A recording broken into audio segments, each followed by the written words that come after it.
Hello student, आप सभी का स्वागत है आपके अपने यूट्यूब चैनल ज्ञानदीप इंडिया पर। तो प्यारे बच्चों, आप सभी कैसे हैं? मैं आशा करता हूं आप सभी अच्छे होंगे।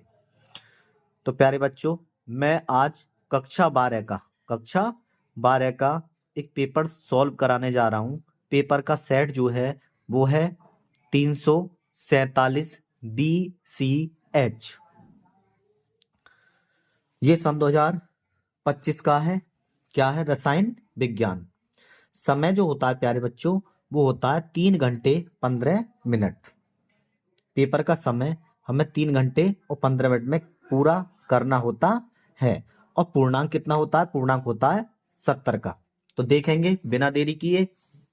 नोट: प्रारंभ के 15 मिनट परीक्षार्थियों को प्रश्न पत्र पढ़ने के लिए निर्धारित है। मतलब 15 मिनट जो दिए गए वो अपने पेपर को पढ़ने के लिए हैं। निर्देश नंबर 1: सभी प्रश्न अनिवार्य हैं। प्रत्येक प्रश्न के निर्धारित अंक उसके समक्ष दिए गए हैं। समक्ष का मतलब है सामने दिए गए हैं। ओके। नंबर 2: गणात्मक प्रश्नों में गणना के समस्त पद दीजिए। जो गणना वाले पद हैं उनको समस्त पद के अनुसार दीजिए। तीसरा है प्रश्नों के प्रासंगिक उत्तर दीजिए। जो प्रश्न है उनके क्या करने प्यारे बच्चों? उत्तर देने हैं। चौथा पॉइंट है जहां आवश्यक हो रासायनिक समीकरण दीजिए। मतलब कहने का मतलब इनका यह है जहां रासायनिक समीकरण पूछी हो वहीं हमें रासायनिक समीकरण देनी है। तो देखते हैं।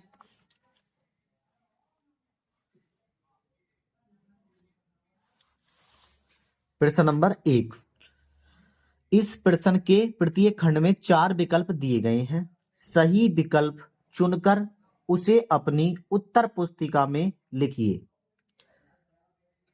हमारा प्रश्न जो दे रखा है उसमें 4 क्या दे रखे होंगे प्यारे बच्चों? विकल्प दे रखे होंगे। उसमें क्या दे रखे होंगे? विकल्प। उसमें केवल हमें उत्तर ही देना है। ओके। तो पहला है कै एक मोलल जलीय विलयन में विलय का मोल प्रभाज होता है। तो नंबर 1 0.009।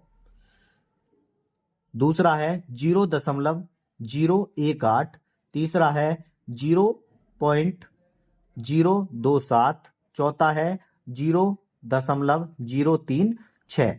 तो एक मोलल जलीय विलयन में मोल प्रभाज कितना होता है प्यारे बच्चों? सेकंड वाला ऑप्शन है 0.018। तो ऑप्शन नंबर बी सही है। ओके, आगे देखते हैं। है निम्नलिखित में से कौन सा एक्टेनॉइड नहीं है? तो हमारे पास चैप्टर जो हमारा प्यारे बच्चों कौन सा है? चैप्टर नंबर 4 डी तथा एफ ब्लॉक के एलिमेंट। हमें उसमें डी ब्लॉक दे रखा है और एफ ब्लॉक दे रखा है। तो उसमें पहचान करनी है। Number 1 plutonium, number 2 californium, number 3 uranium, number 4 terbium. तो निम्नलिखित में से कौन सा एक्टिनॉइड नहीं है? तो वो नहीं है प्यारे बच्चों टर्बियम। ओके, अब देखेंगे गे निम्नलिखित में से कौन सा अनुचुंबकीय तथा चतुष्फलकीय ज्यामिति का होता है? तो नंबर 1 NiCO का होल 4। नंबर 2 है NiCN का होल 4 माइनस 2 चार्ज। NiCl4 का माइनस 2 चार्ज। उसके बाद चौथा है ZnNH3 का होल 4 2 प्लस। तो निम्नलिखित में से कौन सा अनुचुंबकीय तथा चतुष्फलकीय ज्यामिति का होता है? तो वो होता है प्यारे बच्चों तीसरा NiCl4 का माइनस 2। ओके, आगे देखेंगे। अगला है हमारा वह बेंजोइल क्लोराइड का अपचयन। बेंजोइल क्लोराइड का अपचयन H2PdBSO4 के साथ होने पर बनता है। आपने एक अभिक्रिया पढ़ी होगी जिसका नाम है रोजेनमुंड अभिक्रिया। तो वही चीज इसमें बताई गई है। तो बेंजोइल क्लोराइड का अपचयन H2PdBSO4 के साथ होता है तो क्या बनता है देखते हैं। ऑप्शन नंबर ए जो है इसमें बेंजल्डिहाइड, दूसरा है बेंजिल एल्कोहल, तीसरा है बेंजोइक अम्ल और चौथा है बेंजोइल साइनाइड। तो क्या बनता है, उसमें बनता है प्यारे बच्चों बेंजल्डिहाइड। अगला अगला है हिंस वर्ग अभिकर्मक है। नंबर 1 दे रखा है बेंजीन सल्फोनिक अम्ल, नंबर 2 है बेंजीन सल्फोनाइल क्लोराइड, नंबर 3 है फेनिल आइसोसाइनाइड, चौथा है बेंजीन सल्फोनेमाइड। तो हिंसवर्ग अभिकर्मक जो होता है वो क्या होता है, बेंजीन सल्फोनाइल क्लोराइड। 6 है जल में विलय विटामिन है, मतलब कहने का मतलब ये है जो ऐसी कौन सी विटामिन है जल में घुल सकती है। पहला पॉइंट है विटामिन ए, दूसरा है विटामिन ई, तीसरा है विटामिन डी, चौथा विटामिन सी। तो जल में कौन सी विटामिन घुल जाती है, ऑप्शन नंबर सी के साथ, ऑप्शन नंबर 4 के साथ जाएंगे हम यहाँ। ओके, आगे देखेंगे प्यारे बच्चों। अब हमारे प्रश्न स्टार्ट हो जाते हैं यहां से। दूसरे का क्या है, राउल्ट के नियम को समझाइए तथा इसके महत्वपूर्ण अनुप्रयोग को लिखिए। ये 2 नंबर में है प्यारे बच्चों, एक और एक नंबर में राउल्ट का नियम है और अनुप्रयोग के मिलेंगे 1 नंबर। तो हमने आपसे पहले भी बोला था कि राउल्ट का नियम जो है प्यारे बच्चों बहुत ही इंपॉर्टेंट है। अगर राउल्ट को आपको बेहतरीन तरीके से और भी अच्छी तरीके से समझना हो तो हमारी आप प्लेलिस्ट में जाकर देख सकती हैं राउल्ट का नियम। एक सेपरेट वीडियो हमने राउल्ट के नियम पे बना रखी है। तो राउल्ट का नियम कहता क्या है, देख सकते हैं। किसी वाष्पशील पदार्थ का आंशिक वाष्प दाब उसके मोल प्रभाज के सीधे समानुपाती होता है। कैसा होता है, सीधे समानुपाती होता है। ओके, ये बहुत इंपॉर्टेंट है। अब देखेंगे है कारण सहित स्पष्ट कीजिए कि संक्रमण धातुएं सामान्यतः रंगीन यौगिक बनाती हैं। अब सबसे पहले हम देखेंगे संक्रमण धातु कहते किसे हैं। तो संक्रमण धातु वे धातु होती हैं जिनके अंतिम कोश में अयुग्मित इलेक्ट्रॉन उपस्थित होते हैं। कैसे होते हैं, अयुग्मित इलेक्ट्रॉन उपस्थित होते हैं, संक्रमण धातुएं कहलाती हैं। और ये अयुग्मित इलेक्ट्रॉन के कारण ही रंगीन यौगिक बनाते हैं। कितने नंबर में, 2 नंबर में। 4 लाइन लिखनी है, 2 नंबर आपको मिल जाएंगे। दूसरे का गैर निम्नलिखित उपसय संयोजन यौगिक के आईपीएसी नाम लिखिए। तो प्यारे बच्चों ये हमारे चैप्टर से कौन से लिया गया है, चैप्टर नंबर 5 से, जिसे बोलते हैं उपसय संयोजिक यौगिक। अब हमें ये दे रखा है, क्या दे रखा है, CONH3 का होल 6 का होल 2, SO4 का होल थ्राइज। ये आती है आईपीएसी। अब इसका नाम क्या हो जाएगा, नाम हो जाएगा प्यारे बच्चों हेक्सा। NH3 के कितने दे रखे, 6, तो हम 6 को बोलते हैं हेक्सा। ओके, NH3 को बोलते हैं amine, hexa amine. Cobalt, CO को बोलते हैं cobalt. Third sulphate. Okay, SO4 को बोलते हैं सल्फेट। इसमें ये नहीं लगते हैं कितने आयन दे रखी है, 3 दे रखे हैं, तो 3 से हमें कोई मतलब नहीं होता है। दूसरा दे रखा है K3CrCO2 का होल 4 3। अब इसका नाम लिखेंगे तो सबसे पहले हम नाम लिखेंगे पोटेशियम का। क्या लिखेंगे, पोटेशियम।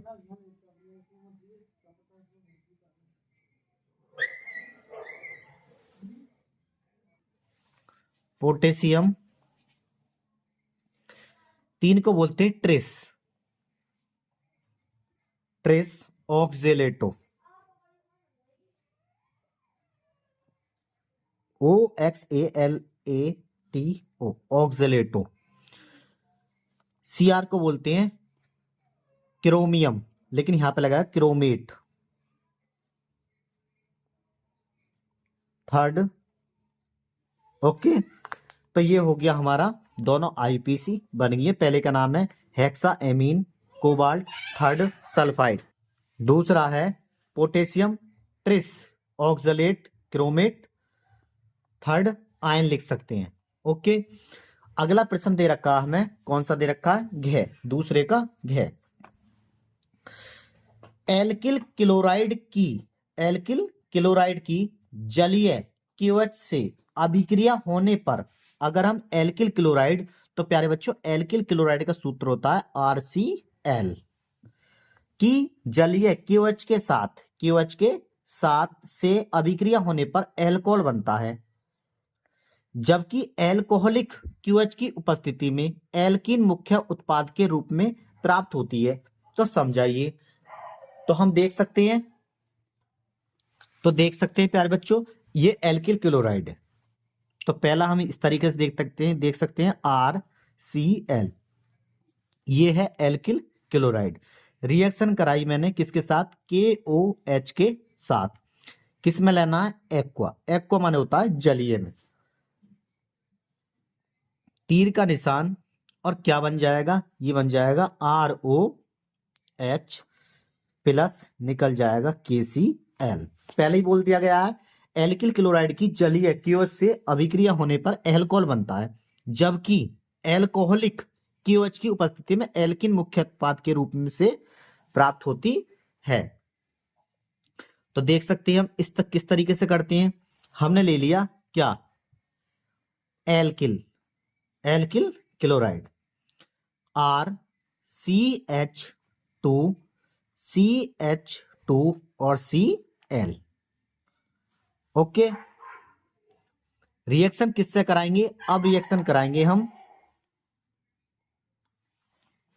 KOH के साथ एल्कोहलिक की उपस्थिति में। ये पहले लिख दिया गया है, तो यहां पे लिख देंगे एल्कोहलिक।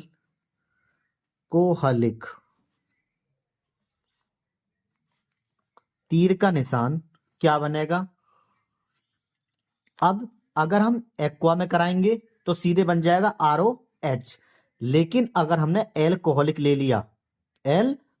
लिया तो कोई भी एल्किल हैलाइड यौगिक है तो वो एल्कीन में चेंज हो जाएगा। किस में चेंज हो जाएगा, एल्कीन में। तो क्या बनेगा, ये बनेगा RCH double bond CH2। Okay, और यहां से क्या निकल जाएगा, KCl प्लस H2O। तो हम इस तरीके से अभिक्रिया द्वारा समझा सकते हैं। आगे देखते हैं,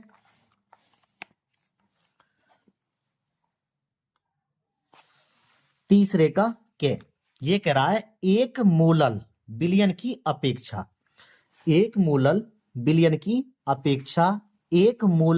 बिलियन अधिक सांद्रित क्यों होता है। तो हम इस तरीके से समझ सकते हैं, इसे देखेंगे कि एक मोलर, लिख सकते हैं एक मोलर बिलियन में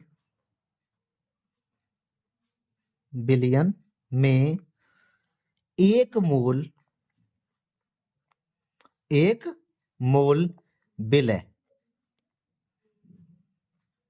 मोल विलय, एक लीटर।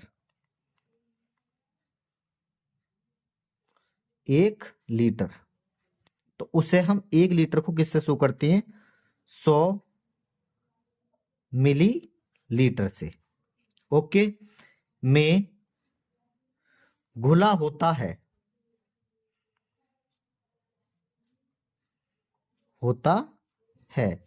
एक मोलर बिलियन में एक मोल विलय 1 लीटर 100 मिलीलीटर में घुला होता है, जबकि एक मोलल,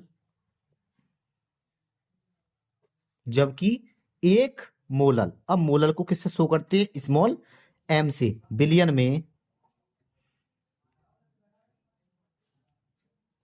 बिलियन में एक मोल विलय एक मोल विलय 1 किलोग्राम किलोग्राम, क्या लिख सकते हैं, 1000 ग्राम विलय घुला होता है।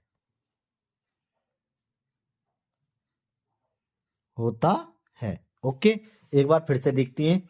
एक मोलर बिलियन में एक मोल विलय 1 लीटर, जिसे अब हम किससे शो करते हैं, 100 मिलीलीटर में घुला होता है, जबकि एक मोलल स्मॉल एम से शो करते हैं बिलियन में एक मोल विलय 1 किलोग्राम विलय घुला होता है। तो इस तरीके से हम इसका उत्तर दे सकते हैं। आगे देखते हैं। अगला है तीसरे का घ, एथेनॉल के अम्लीय निर्जलन, एथेनॉल के अम्लीय निर्जलन से एथीन बनाने की क्रियाविधि लिखिए। मतलब एथेनॉल, अब प्यारे बच्चों एथेनॉल का सूत्र क्या होता है, ये होता है CH3CH2OH। ये क्या है, एथेनॉल। तो देखते हैं इसे हम किसके द्वारा समझेंगे। अब इसे समझेंगे प्यारे बच्चों अभिक्रिया द्वारा। तो देखते हैं।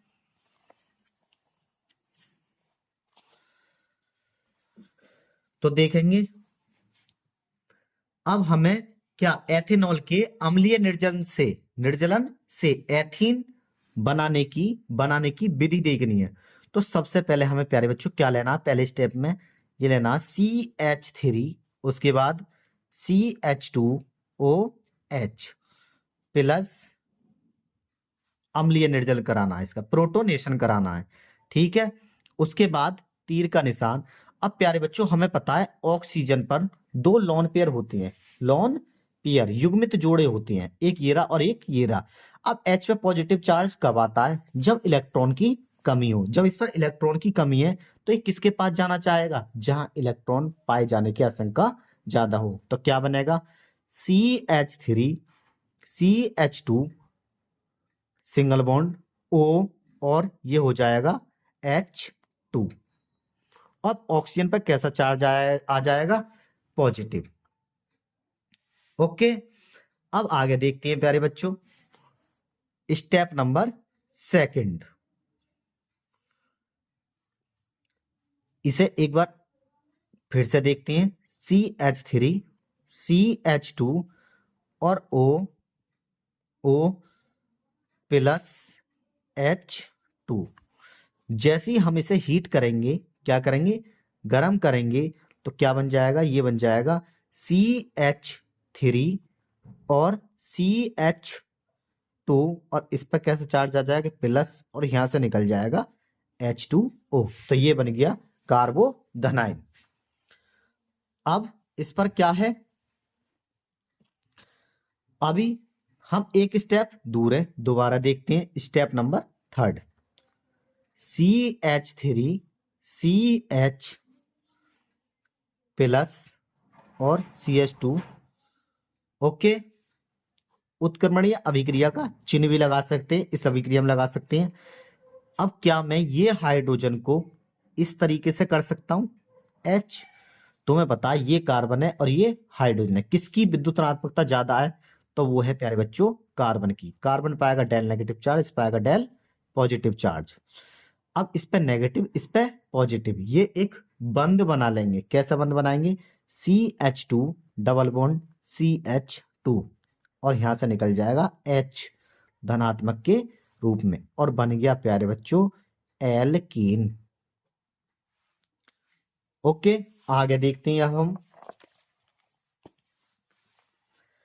ये है तीसरे का गैस, एसिटैल्डिहाइड तथा एसीटोन से आप किस प्रकार विभेद कर विभेद करेंगे, किन्हीं दो रासायनिक परीक्षणों को लिखिए। अब प्यारे बच्चों हमें यहां रासायनिक परीक्षण लिखनी है। क्या लिखनी है, रासायनिक परीक्षण। तो देखते हैं।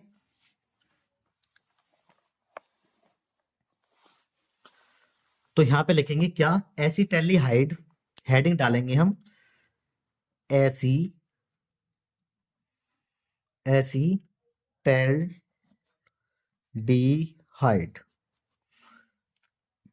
और एसीटोन में एसीटोन के बीच विभेद, या लिख सकते हैं प्यारे बच्चों अंतर। तो नंबर 1 हम देखते हैं कि एसिटैल्डिहाइड और एसीटोन में क्या क्या अंतर हो सकते हैं। तो नंबर 1 देखेंगे टोलन अभिकर्मक के साथ अभिक्रिया। टोलन टोलन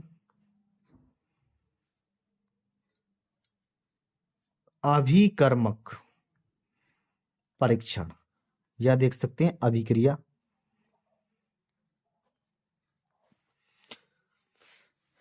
तो लिखेंगे पहले इसमें एसिटैल्डिहाइड, एसिटैल्डिहाइड, एसिटैल्डिहाइड की अभिक्रिया टोलन अभिकर्मक के साथ कराने पर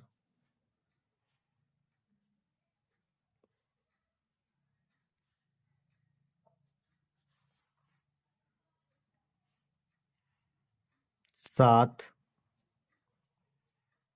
कराने कराने पर क्या बनता है? ये बनता है रजत दर्पण, या लिख सकती हैं सिल्वर दर्पण बनता है। ओके, जबकि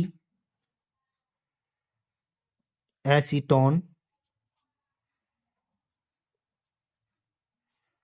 अभिक्रिया नहीं करता है। अब देखेंगे दूसरा परीक्षण हम फैलिंग विलयन के साथ। फैलिंग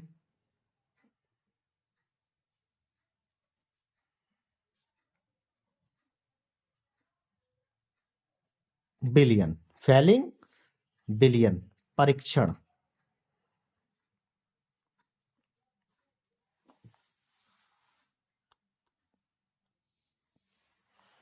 फैलिंग विलयन परीक्षण तो देखेंगे एसिटैल्डिहाइड की अभिक्रिया एसिटैल्डिहाइड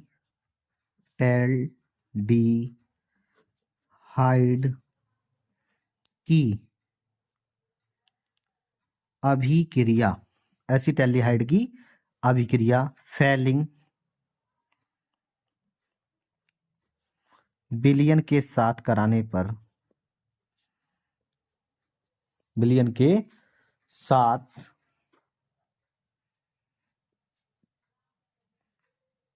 कराने पर, विलयन के साथ कराने पर लाल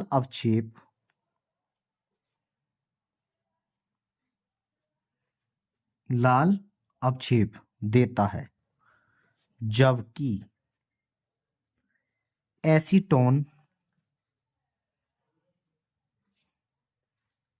अभिक्रिया नहीं करता। ओके प्यारे बच्चों, अब हमने दो परीक्षण दे दिए, एक तो टोलन अभिकर्मक और दूसरा दे दिया है फैलिंग विलयन परीक्षण। अब इनकी हम रासायनिक समीकरण देखते हैं किस तरीके से करना है। तो नंबर 1 देखेंगे CH3CHO किसकी अभिक्रिया कराई? एसिटैल्डिहाइड की। किसके साथ? टोलन अभिकर्मक के साथ।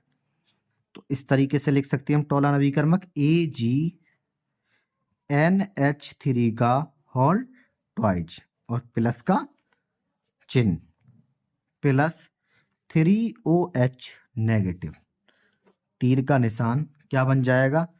CH3COO नेगेटिव चार्ज 2Ag, ये बन गया प्यारे बच्चों क्या? सिल्वर दर्पण, जिसे बोलते हैं रजत दर्पण। 4NH3 और प्लस 2H2O, जबकि एसीटोन अभिक्रिया नहीं करता। अब दूसरा कराएंगे हम किसके साथ? फैलिंग विलयन के साथ। तो यहां पे देख सकते हैं हम CH3 CHO plus 2Cu plus 5OH negative. तीर का निशान क्या बन जाएगा? CH3COO negative charge plus Cu2O, लाल अवक्षेप बोलते हैं इसे, और निकल जाएगा 3H2O। इसे बोलेंगे प्यारे बच्चों लाल अवक्षेप। ओके, तो ये आपने देख लिया।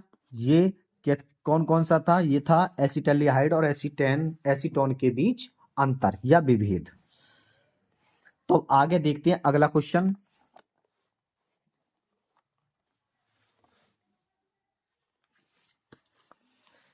ये कह रहा है प्यारे बच्चों, देखेंगे अब, ग्लूकोज अणु में 5 OH समूह तथा 1 CHO समूह उपस्थित होता है।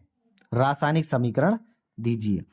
अब ग्लूकोज आपने पता है ग्लूकोज कैसे कहते किसे हैं? तो प्यारे बच्चों ग्लूकोज का जो सूत्र होता है वो होता है C6H12O6। अब ग्लूकोज में जो है एल्डिहाइड समूह पाया जाता है। क्या पाया जाता है प्यारे बच्चों?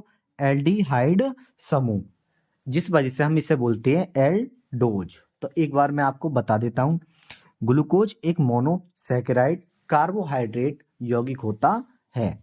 ग्लूकोज में CHO समूह पाया जाता है, इस वजह से इसे एल्डोज कहते हैं। अब ग्लूकोज को हम किस किस से प्राप्त कर सकते हैं? ग्लूकोज को प्राकृतिक रूप से फल, फ्रूट, शहद आदि से प्राप्त कर सकते हैं, यह पाया जाता है। अगर हम अभिक्रिया देखेंगे तो हम इसकी अभिक्रिया किससे कराएंगे? HCN से करा दो। ओके, टोलन अभिक्रमक से करा सकते हैं, फेलिंग विलयन से करा सकते हैं, हाइड्रोक्सिल एमीन से करा सकते हैं। तो ये हमारे केवल 2 या 3 समीकरण देनी है। आगे देखते हैं चौथे का क्या है? 2 ग्राम बेंजोइक अम्ल। अब बेंजोइक अम्ल का सूत्र क्या होता है प्यारे बच्चों? ये होता है C6H5COOH। ये है प्यारे बेंजोइक अम्ल। 2 ग्राम बेंजोइक अम्ल को 25 ग्राम बेंजीन में घोलने पर हिमांक में 1.62 K का अवनमन होता है।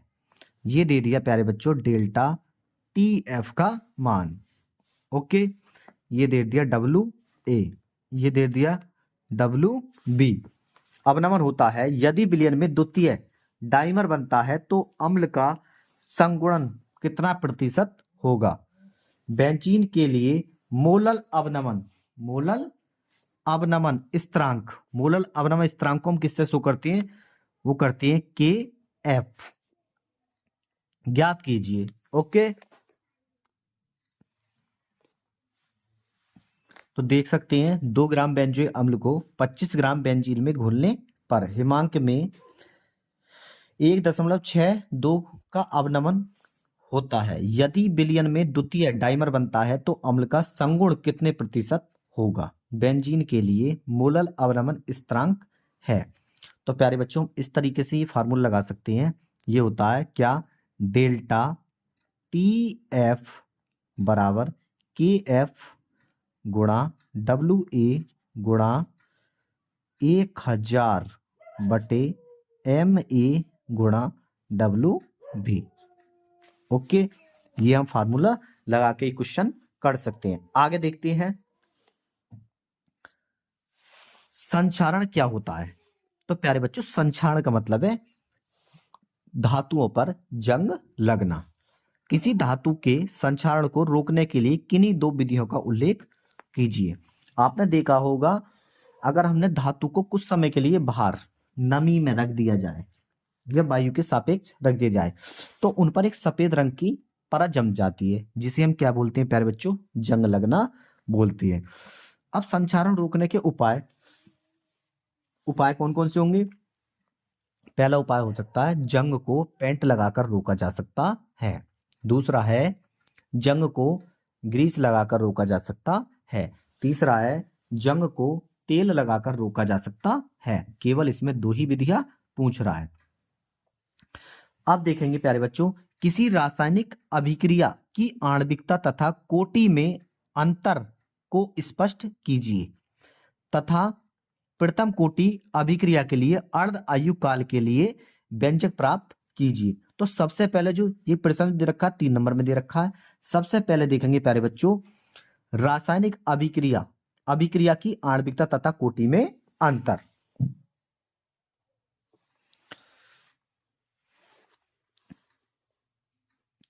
कोटि व आणविकता में अंतर, जिसे बोल सकते हैं difference between in order and molecularity. कोटि को बोलते हैं ऑर्डर और आणविकता बोलते हैं मॉलिक्यूलरिटी।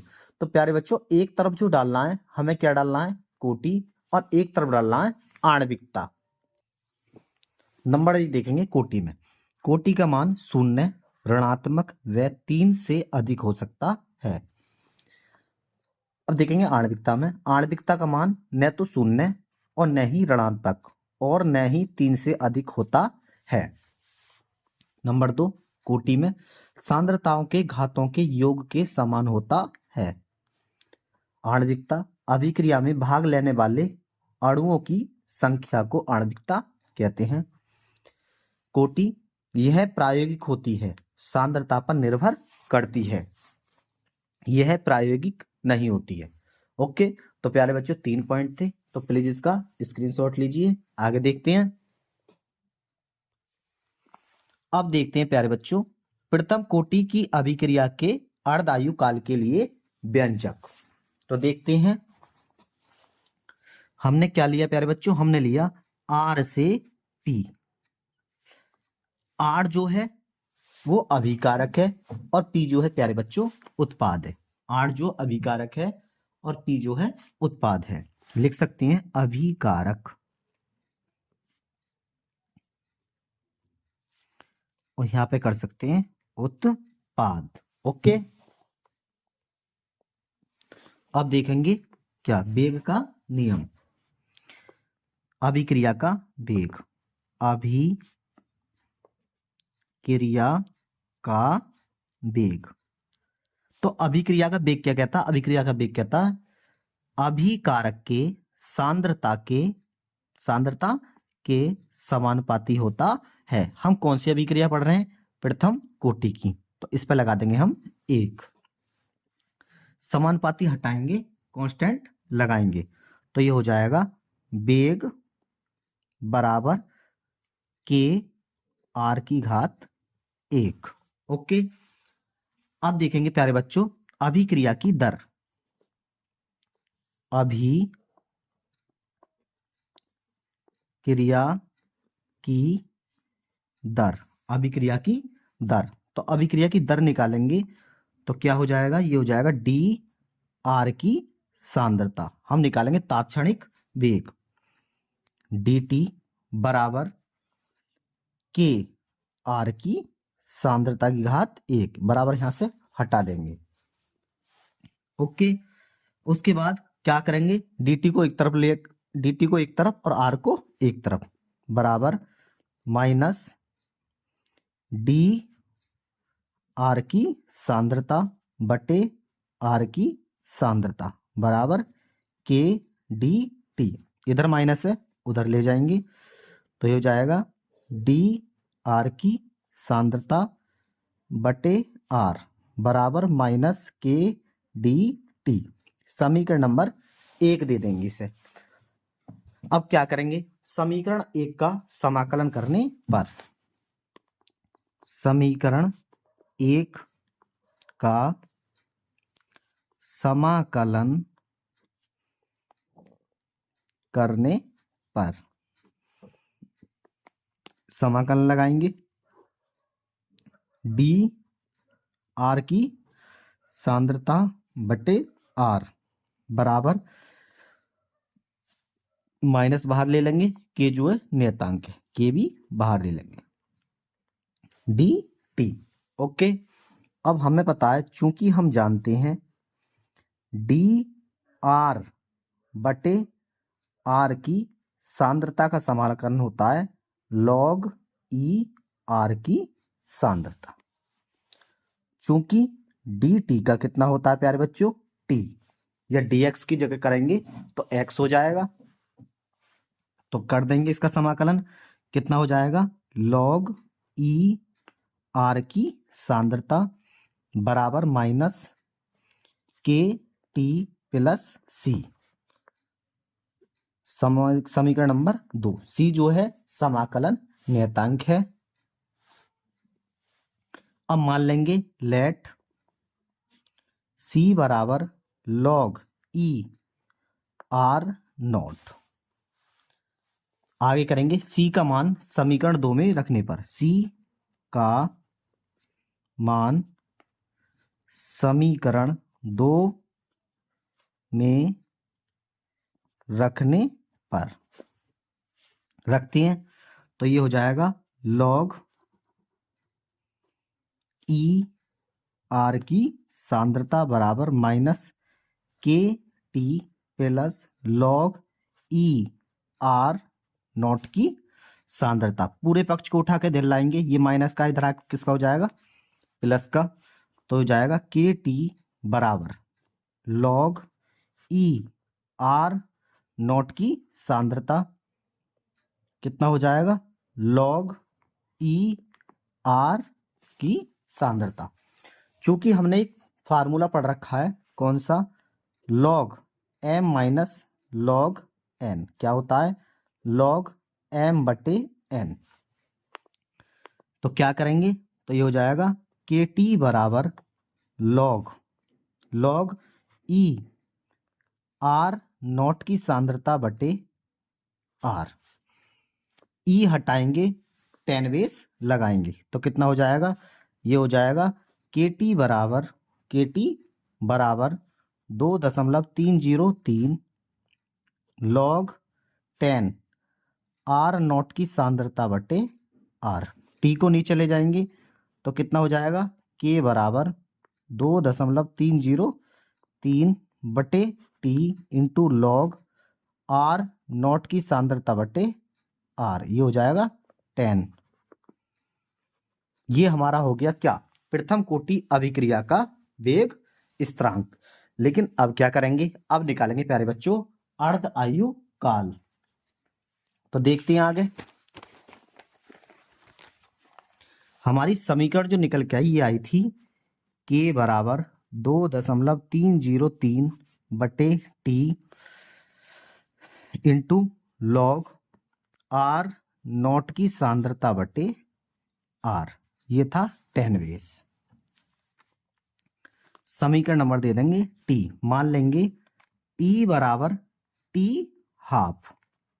अब निकालने प्यारे बच्चों हम यहां से अर्धायु काल, और आर बराबर मान लेंगे आर की सांद्रता बराबर आर नॉट बाई 2। समीकरण नंबर 3 में दोनों के मान रख देंगे तो ये हो जाएगा के बराबर 2.303 बटे टी की जगह कितना रखेंगे, T half into log 10 R not की सांद्रता बटे आर नॉट बटे 2। आर से आर नॉट की सांद्रता से आर नॉट सांद्रता खत्म, टी को इधर ला जाओ, के को इधर लाओ। टी हाफ बराबर 2.303 बटे के इंटू लॉग 10 2। चूंकि लॉग 10 2 का मान होता है 0.30310 ओके 3010 मान रख देंगे। टी बराबर टी हाफ बराबर 2.303 गुणा 0.3010 बटे कितना हो गया के। टी हाफ बराबर अगर इन दोनों गुणा करेंगे तो कितना आ जाएगा 0.693 बटे के। ये है प्यारे बच्चों हमारा अर्धायु काल का सूत्र। ओके आगे देखते हैं। अब ये तो कंप्लीट हो गया। अब देखेंगे प्यारे बच्चों गेह का पहला, पोटेशियम परमैंगनेट को बनाने की विधि का वर्णन कीजिए। केवल रासायनिक समीकरण देनी है तो हमें करना क्या है, पोटेशियम परमैंगनेट को बनाना है। अब किस तरीके से बनता है तो प्यारे बच्चों हम रासायनिक समीकरण के द्वारा देखते हैं। हमें लेना है पाइलोलूसाइट। स्टेप नंबर 1 ये ले लिया 2MnO2 पाइलोलूसाइट बोलते हैं इसे। रिएक्शन करानी है 4KOH के साथ और O2। क्या करेंगे इसे हम गरम करेंगे। गरम करने के बाद बन जाएगा K2MnO4 plus 2H2O। Okay, second step में देखेंगे, इसे उठा के दोबारा लाएंगे इधर। रिएक्शन कितने कितने ले लेंगे, 2 अणु, तो K2MnNO4 रिएक्शन कराएंगे किसके साथ, Cl2 के साथ। ये बन जाएगा 2KMnO4 प्लस 2KCl। 4 है ना पोटेशियम, तो 2 Cl कितनी है, 2, तो निकल गया KCl। इसका नाम है पोटेशियम परमैंगनेट। ओके, तो देख सकते हैं, एक बार देख लो आप। अब देखते हैं प्यारे बच्चों आगे। लैंथेनाइड संकोचन पर संक्षिप्त टिप्पणी लिखिए। अब प्यारे बच्चों ये जो थ्योरेटिकल क्वेश्चन है और ये कौन से चैप्टर से लिया गया है, ये चैप्टर नंबर 5 से लिया गया है, सॉरी 4 से लिया गया है, डी तथा एफ ब्लॉक के तत्व। तो आप ये देख सकते हैं। उसके बाद आते हैं प्यारे बच्चों 5 में का क्या, कोलराउस के नियम को समझाइए। इस नियम से दुर्बल विद्युत अपघट्य का वियोजन स्थिरांक किस प्रकार ज्ञात किया जा सकता है। तो प्यारे बच्चों आपको हमने पहले ही बताया है कि कोलराउस का नियम बहुत ही इंपॉर्टेंट है। क्या है, इंपॉर्टेंट है, तो आपको ये याद करना है। आप देख सकते हैं हमने आपके लिए करा दिया, या हमारी एक सेपरेट वीडियो में जाकर देख सकते हैं। ओके, अब देखेंगे प्यारे बच्चों अगला न्यूमेरिकल। मैं न्यूमेरिकल और केवल रासायनिक समीकरण ही कराऊंगा। ये दे रखा है 0.025 मोल लीटर इनवर्स मेथेनोइक अम्ल की मोलर चालकता कितनी दे रखी है, 46.1 साइमन स्क्वायर मोल इनवर्स है।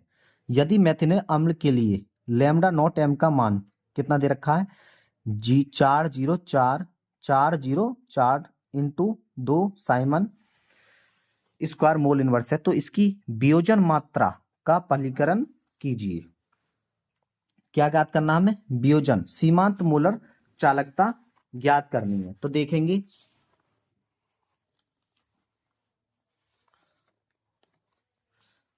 यहां पर, देखेंगे दिया है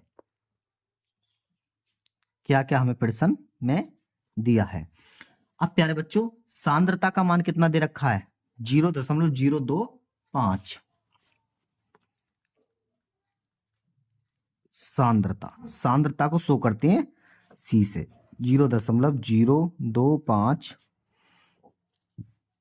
मोल लीटर इनवर्स क्या दे रखी है, सांद्रता। उसके बाद लैम्डा नॉट एम का मान कितना दे रखा है, मोलर चालकता है ये 46.1। उसके बाद लैम्डा सी एम का मान कितना दे रखा है, ये दे रखा सी एम का मान, लैम्डा सी एम का मान कितना दे रखा है, ये दे रखा है 404.2 साइमन स्क्वायर मोल इनवर्स। सबसे पहले क्या निकालना हमें, वियोजन स्थिरांक, जिसे हम किससे शो करते हैं, एल्फा से। तो एल्फा बराबर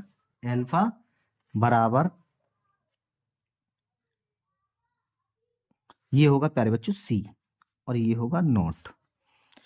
एल्फा वियोजन स्थिरांक, तो लैम्डा सी एम बटे लैम्डा नॉट एम। तो एल्फा बराबर मान रखेंगे कितना हो जाएगा, 40.1 बटे 404.2। अब जब हम इसमें भाग लगाएंगे तो कितना आ जाएगा, भाग लगाएंगे तो कितना आ जाएगा, दशम लगा के 0 लगा लेंगे, कितना आएगा, एल्फा बराबर 0.114। आप इसे कैलकुलेट कर सकते हैं। उसके बाद हमें क्या निकालना है, तो देख सकते हैं एक बार पेपर, हमें सीमांत मोलर चालकता को ज्ञात करना है। अब सीमांत मोलर चालकता सूत्र क्या होता है, ये होता है के बराबर सी एल्फा स्क्वायर, के बराबर सी एल्फा स्क्वायर, के बराबर, अब सी का मान हमें दे रखा है पहले से ही, कितना दे रखा है, ये दे रखा है 0.025 मोल लीटर इनवर्स, तो 0.025 गुणा एल्फा का मान कितना है 0.114 स्क्वायर। अगर हमें क्या करना है, इसका स्क्वायर करना है, तो इतने से ही हम गुणा कर सकते हैं। तो कितना हो जाएगा, के बराबर 0.025 गुणा करने के बाद कितना आ जाएगा 0.01299, और जब हम इनकी दोनों की गुणा करेंगे तो कितना आ जाएगा 0.0324490। ओके, यही हमारा आंसर है। आगे देखते हैं। उसके बाद किसी अभिक्रिया, 5 में का है, किसी अभिक्रिया की सकरण ऊर्जा को परिभाषित कीजिए। ताप में 293 केल्विन। अब सकरण ऊर्जा आपने पढ़ रखी होगी, तो ये हो गया प्यारे बच्चों T1 का मान, और ये किसका हो गया T2 का, तक की वृद्धि करने पर किसी अभिक्रिया का वेग 4 गुना हो जाता है। इस अभिक्रिया के लिए सकरण ऊर्जा की गणना यह मानते हुए कीजिए कि सकरण ऊर्जा का मान ताप के साथ परिवर्तित नहीं होता।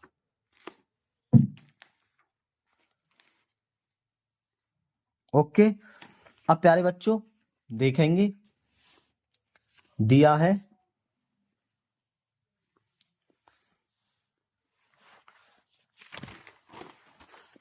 क्या क्या दिया गया हमें, तो सबसे पहले देखेंगे गिवन दैट T1 का मान, T1 बराबर कितना दे रखा है, T1 बराबर दे रखा है प्यारे बच्चों 293 केल्विन। T2 बराबर कितना दे रखा है 313 केल्विन। अब वेग कितना होता है 4 गुना, ये लिख रहा है 4 गुना हो जाता है।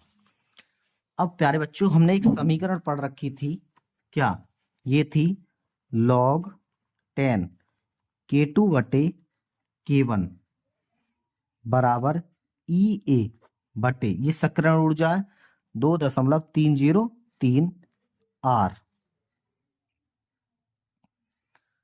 इंटू T2 माइनस T1 बटे T1 इंटू T2 log 10। अब वेग कितना होता है 4 गुना बढ़ जाता है, तो ये करेंगे 4 K1 बटे K2, या K1 कर सकते हैं EA बटे 2.303 गुणा R का मान हमें दे रखा है, कितना दे रखा है 8.314, तो लगा सकते हैं 8.314 गुणा T1 का मान कितना है T2 का 313 माइनस 293 बटे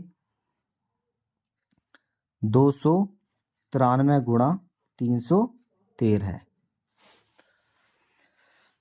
अब इसे सॉल्व करते हैं प्यारे बच्चों, तो K1 से K1 खत्म, ये आ गया log 10 4 का मान बराबर EA बटे, अब इन दोनों की मल्टीप्लाई करेंगे तो ये आ जाएगा 19.147 गुणा 313 में से 293 गए, कितने बचेंगे 20 बटे, इन दोनों की मल्टीप्लाई करेंगे तो आ जाएगा 91,709।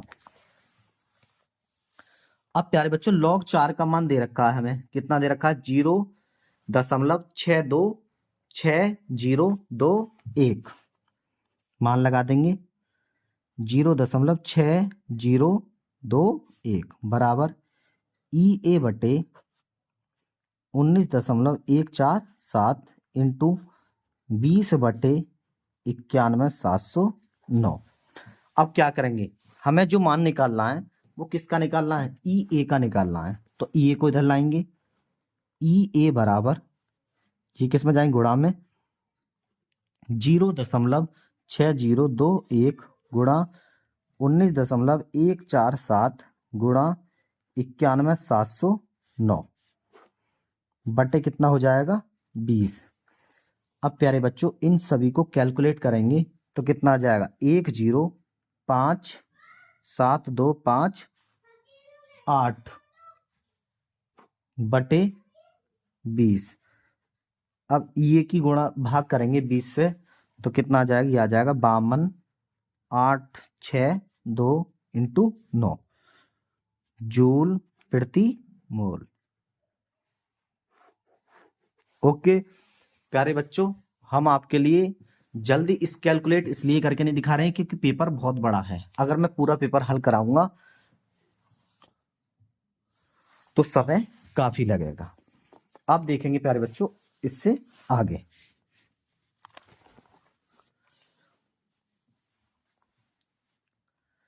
गे कारण सहित समझाइए, कारण सहित समझाइए कि NiNiH2O का होल 6 2+ का विलयन हरा रंग होता है जबकि NiCN का होल 4 2- का विलयन रंगीन होता है।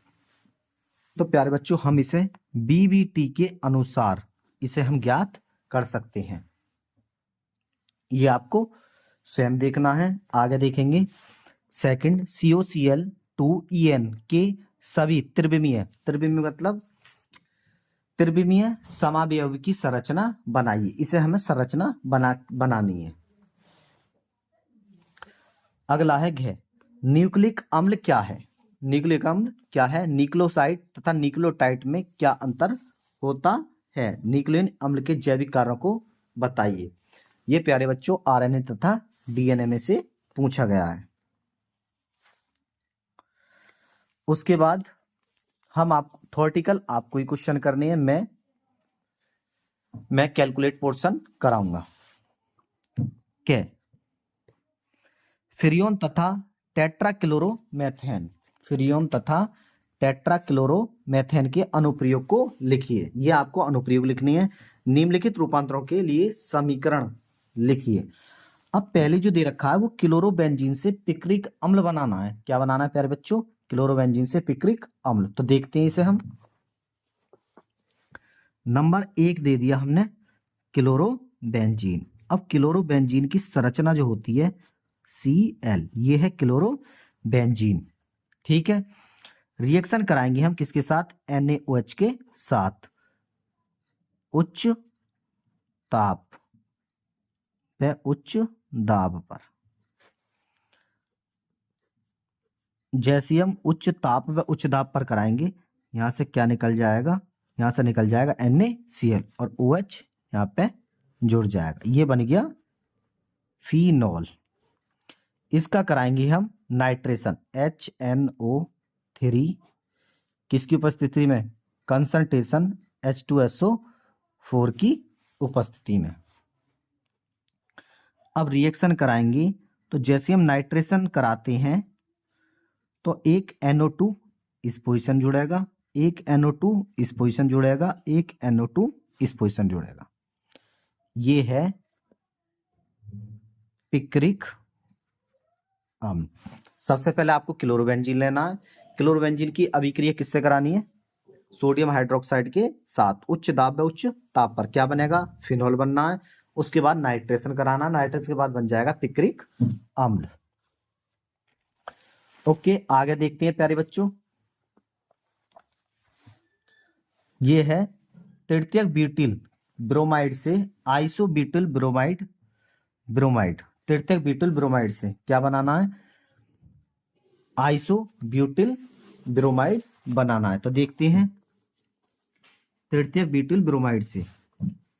अब तृतीयक ब्यूटिल ब्रोमाइड ये होती है CH3 CH3 CH3 और ये करना है Br। और रिएक्शन किससे करानी है? रिएक्शन करानी है एल्कोहल की उपस्थिति में, KOH के साथ। यहां पे लिख देंगे एल्कोहल, तीर का निशान, ये बन जाएगा CH3C डबल बॉन्ड और CH3CH2। ओके,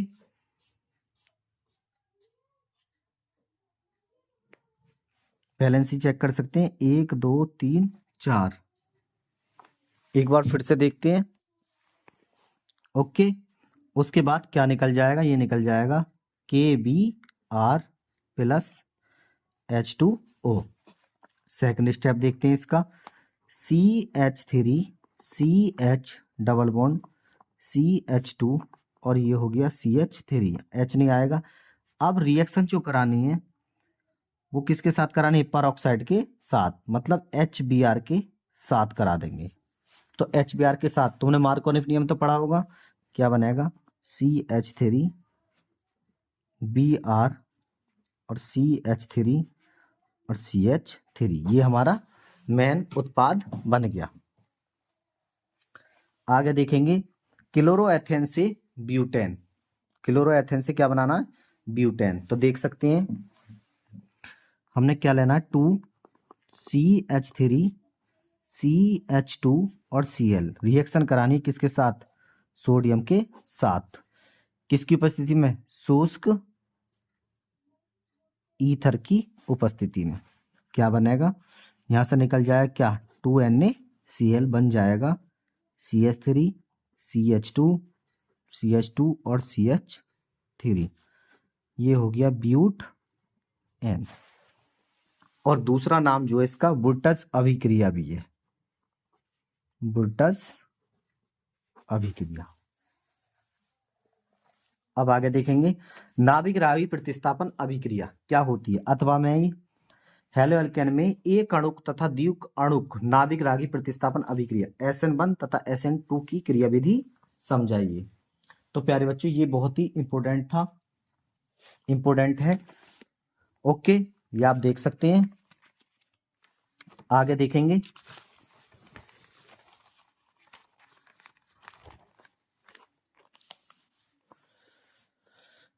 राइमर टीमन अभिक्रिया, 5 नंबर में राइमन टीमन अभिक्रिया। संक्षिप्त पर टिप्पणी लिखिए।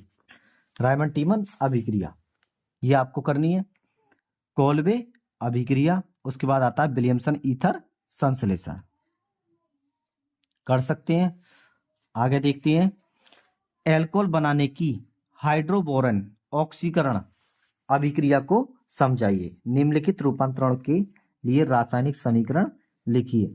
तो पहला इसमें दिया गया है एथिल मैग्नीशियम क्लोराइड से, एथिल मैग्नीशियम क्लोराइड से प्रोपेन वन ऑल बनाना है।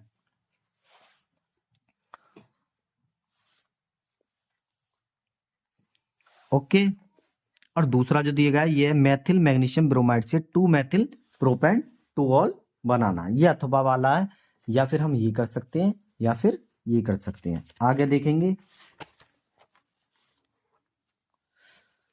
क्या होता है जबकि केवल रासायनिक समीकरण देनी है। एथिल मैग्नीशियम ब्रोमाइड की अभिक्रिया एसीटोनाट्राइल से कराई जाती है। ओके, दूसरा है एसीटोन को कंसंट्रेशन H2SO4 के साथ आश्रित किया जाता है। तीसरा है एसिटिक अम्ल को कंसंट्रेशन H2SO4 की उपस्थिति में अल्कोहल के साथ गर्म किया जाता है। तो आप देख सकते हैं इसे। उसके बाद आते हैं प्यारे बच्चों अथवा वाले क्वेश्चन पर। तो ये दे रखा है निम्नलिखित पर संक्षिप्त टिप्पणी लिखिए। नंबर 1 है कैनिजारो अभिक्रिया। उसके बाद है एल्डोल संघनन। तीसरा है इटार्ड अभिक्रिया, 5 नंबर में है ये। उसके बाद ख देखेंगे निम्नलिखित रूपांतरण के लिए रासायनिक समीकरण की समीकरण लिखिए। मैथिमीन से एथिलीन बनाना है। दूसरा है बेंजोइक अम्ल से एनिलीन।